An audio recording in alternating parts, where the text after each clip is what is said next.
Chapter 15. The Master and his Pupil. There was once a very learned man in the north country, who knew all the languages under the sun, and who was acquainted with all the mysteries of creation. He had one big book bound in black calf and clasped with iron, and with iron corners, and chained to a table which was made fast to the floor. And when he read out of this book, he unlocked it with an iron key, and none but he read from it, for it contained all the secrets of the spiritual world. It told how many angels there were in heaven, and how they marched in their ranks, and sang in their quires, and what were their several functions, and what was the name of each great angel of might. And it told of the demons, how many of them there were, and what were their several powers, and their labours, and their names, and how they might be summoned, and how tasks might be imposed on them, and how they might be chained to be as slaves to man. Now the master had a pupil, who was but a foolish lad, and he acted as servant to the great master, but never was he suffered to look into the black book, hardly to enter the private room.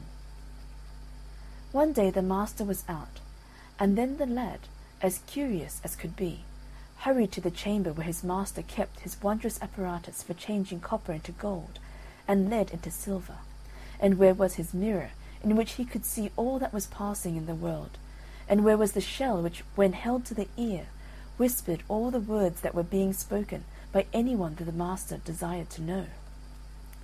The lad tried in vain with the crucibles to turn copper and lead into gold and silver. He looked long and vainly into the mirror. Smoke and clouds passed over it, but he saw nothing plain, and the shell to his ear produced only indistinct murmurings, like the breaking of distant seas on an unknown shore. "I can do nothing," he said, "as I don't know the right words to utter, and they are locked up in yon book." He looked round, and see, the book was unfastened. The master had forgotten to lock it before he went out. The boy rushed to it and unclosed the volume. It was written with red and black ink, and much of it he could not understand, but he put his finger on a line and spelled it through.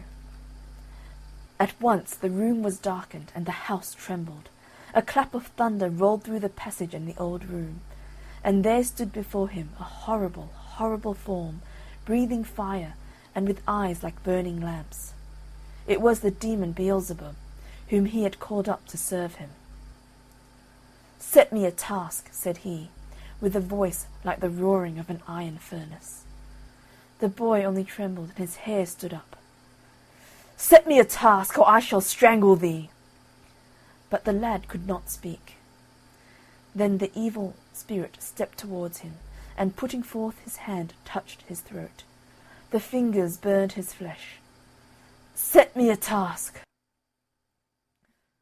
"Water yon flower," cried the boy in despair, pointing to a geranium which stood in a pot on the floor.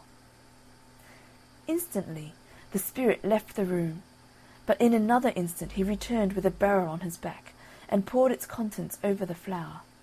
And again he went and came, and poured more and more water, till the floor of the room was ankle deep. "Enough, enough!" gasped the lad. But the demon heeded him not. The lad didn't know the words by which to send him away, and still he fetched water. It rose to the boy's knees, and still more water was poured.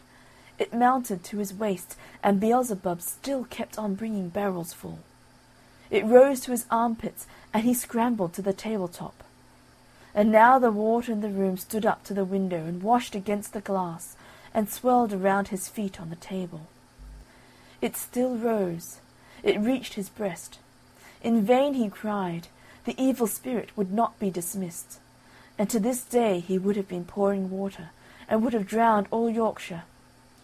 But the master remembered on his journey that he had not locked his book, and therefore returned, and at the moment when the water was bubbling about the pupil's chin, rushed into the room and spoke the words which cast Beelzebub back into his fiery home.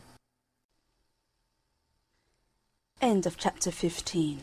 The Master and his Pupil.